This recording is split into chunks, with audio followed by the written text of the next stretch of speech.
വിവോയുടെ Vivo pad 5 എന്ന പുതിയൊരു tablet ഇപ്പോൾ ലോഞ്ച് ചെയ്തിട്ടുണ്ട്. ഈ ഒരു വീഡിയോയിൽ നമ്മൾ നോക്കാൻ പോകുന്നത് വിവോ പാഡ് 5 എന്നുള്ള ടാബിനെ പറ്റിയിട്ടാണ്. പിന്നെ വീഡിയോ തുടങ്ങുന്നതിന് മുമ്പ് പറയാനുള്ളൊരു കാര്യം എന്താ വെച്ചാൽ, ഇതുപോലെ നിങ്ങളുടെ സ്വന്തം ഫോട്ടോ അല്ലെങ്കിൽ നിങ്ങൾക്ക് ഇഷ്ടപ്പെട്ട ഡിസൈൻ പ്രിന്റ് ചെയ്തിട്ടുള്ള മൊബൈൽ കേസുകൾ അഫോർഡബിൾ ആയിട്ടുള്ള പ്രൈസ് റേഞ്ചിൽ വേണം എന്നുണ്ടെങ്കിൽ ഇവിടെ ഒരു വാട്സപ്പ് നമ്പർ കൊടുക്കുന്നുണ്ട്. താഴെ ഡിസ്ക്രിപ്ഷനിലും കമൻറ്റ് ബോക്സിലും ആ ഒരു വാട്സപ്പ് നമ്പർ കാണാം, നിങ്ങൾക്ക് കോൺടാക്റ്റ് ചെയ്യാവുന്നതാണ്. ഇപ്പം നമ്മൾ ആദ്യം ഫീച്ചേഴ്സും കാര്യങ്ങളൊക്കെ നോക്കുകയാണെന്നുണ്ടെങ്കിൽ ഡിസ്പ്ലേയുടെ കാര്യത്തിൽ വിവോ പാഡ് 5 12.1 ഇഞ്ചിൻ്റെ സ്ക്രീൻ സൈസാണ് വരുന്നത്. 2.8K റെസൊല്യൂഷനിൽ വരുന്ന ഡിസ്പ്ലേ ആണ് വരുന്നത്. റെസൊല്യൂഷൻ വരുന്നത് 2800x1968 ആണ്. പിന്നെ ഇതിൽ LCD പാനലാണ് കൊടുത്തിരിക്കുന്നത്. AMOLED ഡിസ്പ്ലേ വരുന്നില്ല. ഈ ഒരു ടാബ്ലറ്റ് ഏകദേശം 30,000 രൂപ പ്രൈസ് റേഞ്ചിലായിട്ടാണ് വരുന്നത്. ആ ഒരു പ്രൈസ് റേഞ്ചിൽ ഇപ്പോൾ സ്മാർട്ട് ഫോണുകളുടെ കാര്യത്തിലാണെന്നുണ്ടെങ്കിൽ നമുക്ക് AMOLED ഡിസ്പ്ലേക്ക് എക്സ്പെക്ട് ചെയ്യാവുന്നതാണ്. പക്ഷേ ടാബുകളുടെ കാര്യത്തിൽ LCD പാനൽ എക്സ്പെക്ട് ചെയ്യാൻ പറ്റുള്ളൂ. ഈ ഒരു പ്രൈസ് റേഞ്ചിൽ LCD പാനൽ എന്നുള്ളത് ഓക്കെയാണ്. പിന്നെ 144 ഹെർട്സിൻ്റെ റിഫ്രഷ് റേറ്റ് ഇതിൽ സപ്പോർട്ട് ചെയ്യുന്നുണ്ട്. 480 ഹെർട്സിൻ്റെ ടച്ച് സാമ്പിളിംഗ് റേറ്റ് ഇതിൽ വരുന്നുണ്ട്. പിന്നെ 7.1:5 എന്നുള്ള ആസ്പെക്ട് റേഷ്യോയിലാണ് ഈ ഒരു ടാബ്ലറ്റ് വരുന്നത്. പീക്ക് ബ്രൈറ്റ്നസ് 900 നിറ്റ്സ് ആണ് വരുന്നത്. അപ്പോൾ ഡിസ്പ്ലേ ഫീച്ചേഴ്സ് മൊത്തത്തിൽ നോക്കുമ്പോൾ ഈ ഒരു പ്രൈസ് റേഞ്ചിന് പറ്റിയിട്ടുള്ള തിരക്കേടില്ലാത്ത ഡിസ്പ്ലേ ഫീച്ചേഴ്സ് ഈ ഒരു ടാബിൽ വരുന്നുണ്ട് എന്ന് പറയാവുന്നതാണ്. പിന്നെ ടാബിൻ്റെ വെയിറ്റ് വരുന്നത് ഏകദേശം 590 ഗ്രാമാണ്. തിക്നെസ് വരുന്നത് 6.62 mm ആണ്.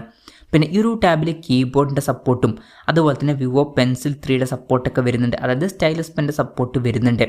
ഇനി പ്രോസസ്സറിൻ്റെ കാര്യം പറയുകയാണെന്നുണ്ടെങ്കിൽ MediaTek Dimensity 9300+ എന്ന പ്രോസസ്സറാണ് ഈ ടാബിൽ വരുന്നത്. ഈ ഒരു പ്രോസസ്സർ എന്ന് പറയുന്നത് ഏറ്റവും ലേറ്റസ്റ്റ് ആയിട്ടുള്ള ഫ്ലാഗ്ഷിപ്പ് പ്രോസസ്സർ ഒന്നുമല്ല, എന്നാലും തൊട്ട് മുമ്പുള്ള ഫ്ലാഗ്ഷിപ്പ് പ്രോസസ്സറാണ്. മികച്ചൊരു പെർഫോമൻസും കാര്യങ്ങളൊക്കെ ഇതിൽ ലഭിക്കുന്നതായിരിക്കും. അത്യാവശ്യം നല്ലൊരു പ്രോസസ്സർ ഈ ഫോണിൽ കൊടുത്തിട്ടുണ്ട് എന്ന് പറയാവുന്നതാണ് ഈ ഒരു പ്രൈസ് റേഞ്ചിൽ. പിന്നെ ഈ ഫോണിൻ്റെ ബേസ് വേരിയൻറ്റിൽ 8GB റാമും 128GB ഇൻറ്റേർണലുമാണ് വരുന്നത്.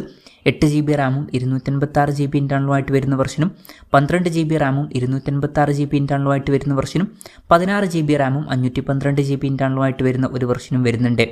പിന്നെ LPDDR5Xൻ്റെ റാമും UFS 4.1 സ്റ്റോറേജ് ടൈപ്പൊക്കെ ഇതിൽ കൊടുത്തിട്ടുണ്ട്. നല്ല കാര്യങ്ങളാണ്. പിന്നെ NFC-യുടെ സപ്പോർട്ട് ഇതിൽ വരുന്നുണ്ട്. പിന്നെ ടാബ് പെട്ടെന്ന് ഹീറ്റായിരിക്കാൻ വേണ്ടിയിട്ട് ഹീറ്റ് ഡിസിപ്പേഷൻ സിസ്റ്റം ഇതിൽ കൊടുത്തിട്ടുണ്ട്. ഏരിയ 34,200 mm² വരെ വരുന്നുണ്ട്. പിന്നെ 6 സ്പീക്കേഴ്സൊക്കെ ഈ ടാബിൽ വരുന്നുണ്ട്. Android 15 ബേസ് ആയിട്ടുള്ള ഒറിജിനൽ സോഫ്റ്റ്വെയർ ആണ് ഈ ടാബിൽ വരുന്നത്. ക്യാമറയുടെ കാര്യം പറയുകയാണെന്നുണ്ടെങ്കിൽ ടാബിൻ്റെ പിന്നിൽ സിംഗിൾ ക്യാമറ ആണ് കൊടുത്തിരിക്കുന്നത്. ടാബിൻ്റെ പിന്നിൽ 8 MP ക്യാമറ സെൻസറാണ് വരുന്നത്. പിന്നെ ഫ്രണ്ടിൽ 5 MP സെൽഫി ക്യാമറയും വരുന്നുണ്ട്. അപ്പം ബേസിക് ആയിട്ടുള്ള ക്യാമറ സെറ്റപ്പാണ് വരുന്നത്. പക്ഷേ ടാബുകളുടെ കാര്യത്തിൽ അത് ഓക്കെയാണ്. ടാബ് എന്ന് പറയുന്നത് അത്ര ക്യാമറ ഫോക്കസ്ഡ് ആയിട്ടുള്ള ഡിവൈസ് അല്ല. പിന്നെ ബാറ്ററിയുടെ കാര്യത്തിൽ 10,000 mAh ബാറ്ററി വരുന്നുണ്ട്. അപ്പം നല്ലൊരു ബാറ്ററി കപ്പാസിറ്റി ഒക്കെ തന്നെ ഇതിൽ വരുന്നുണ്ട്. 44 വാട്ടിൻ്റെ ഫാസ്റ്റ് ചാർജ് സപ്പോർട്ടാണ് വരുന്നത്. അത്യാവശ്യം തിരക്കില്ലാത്ത നല്ലൊരു ചാർജിങ് സ്പീഡാണ്. പിന്നെ Type-C ചാർജിങ് പോർട്ടും ഇതിൽ വരുന്നുണ്ട്. അത്യാവശ്യം നല്ലൊരു ബാറ്ററി സെറ്റപ്പ് ഇതിൽ വരുന്നുണ്ട് എന്നൊക്കെ പറയാവുന്നതാണ്. ഇതൊക്കെയാണ് ഫീച്ചേഴ്സിനെ പറ്റി പറയാനുള്ള കാര്യങ്ങൾ. പിന്നെ ഈ ഒരു ടാബ്ലറ്റ് ഇപ്പം ഇന്ത്യൻ മാർക്കറ്റിൽ ലോഞ്ച് ചെയ്തിട്ടില്ല. ഈ ഒരു ടാബ് ഇപ്പോൾ ചൈനീസ് മാർക്കറ്റിലാണ് ലോഞ്ച് ചെയ്തിരിക്കുന്നത്. ചൈനീസ് മാർക്കറ്റിൽ ഈ ടാബ് ലോഞ്ച് ചെയ്തിരിക്കുന്നത് 2499 യുവാൻ എന്ന പ്രൈസിങ്ങിലാണ്. അതായത് 30,000 രൂപ പ്രൈസ് റേഞ്ചിലായിട്ട്. ആ ഒരു പ്രൈസ് റേഞ്ചിൽ ഈ പറഞ്ഞിട്ടുള്ള ഫീച്ചേഴ്സ് എങ്ങനെയുണ്ടെന്ന് വെച്ചാൽ അത്യാവശ്യം നല്ല ഫീച്ചേഴ്സാണ്. നല്ലൊരു പ്രോസസ്സർ വരുന്നുണ്ട്. അത്യാവശ്യം നല്ലൊരു ബാറ്ററി സെറ്റപ്പ് വരുന്നുണ്ട്. പിന്നെ ആവറേജ് ആയിട്ടുള്ള ഡിസ്പ്ലേ ഫീച്ചേഴ്സും ക്യാമറ സെറ്റപ്പും ഇതിൽ കൊടുത്തിട്ടുണ്ട് എന്ന് പറയാവുന്നതാണ്. മൊത്തത്തിൽ നോക്കുമ്പം ഈ ഒരു പ്രൈസ് റേഞ്ചിൽ അത്യാവശ്യം തിരക്കില്ലാത്ത നല്ല ഫീച്ചേഴ്സുമായിട്ട് വരുന്ന ഒരു ടാബ് എന്നൊക്കെ പറയാവുന്നതാണ്. ഇന്ത്യൻ മാർക്കറ്റിൽ ഈ ടാബ് ലോഞ്ച് ചെയ്യുമെന്ന് വെച്ചാൽ ചിലപ്പോൾ ലോഞ്ച് ചെയ്തേക്കാം. പക്ഷെ അതിനെ പറ്റിയിട്ടുള്ള ന്യൂസുകളൊന്നും ഇപ്പം പുറത്ത് വന്നിട്ടില്ല. അതിനെ പറ്റിയിട്ടുള്ള ന്യൂസുകളൊക്കെ വരികയാണെന്നുണ്ടെങ്കിൽ അതിനെ പറ്റിയിട്ടുള്ള വീഡിയോസൊക്കെ നമ്മൾ ചെയ്യുന്നതായിരിക്കും. അതുപോലുള്ള വീഡിയോസ് കാണാൻ താല്പര്യമുണ്ടെന്നുണ്ടെങ്കിൽ ഈ ചാനലും സബ്സ്ക്രൈബ് ചെയ്യാവുന്നതാണ്. പിന്നെ ഇന്ത്യയിൽ ലോഞ്ച് ചെയ്യുകയാണെന്നുണ്ടെങ്കിൽ വില കുറച്ചും കൂടി കൂടാൻ ചാൻസ് ഉണ്ട്. ഈവൻ ഒരു 40,000 രൂപ പ്രൈസ് റേഞ്ചിൽ വരെ ഈ ടാബിൻ്റെ വില എത്തിയേക്കാം. കൺഫർമേഷൻസ് ഒന്നുമില്ല, ജസ്റ്റ് നമ്മുടെ എക്സ്പെക്റ്റേഷൻ പറഞ്ഞു എന്നേ ഉള്ളൂ.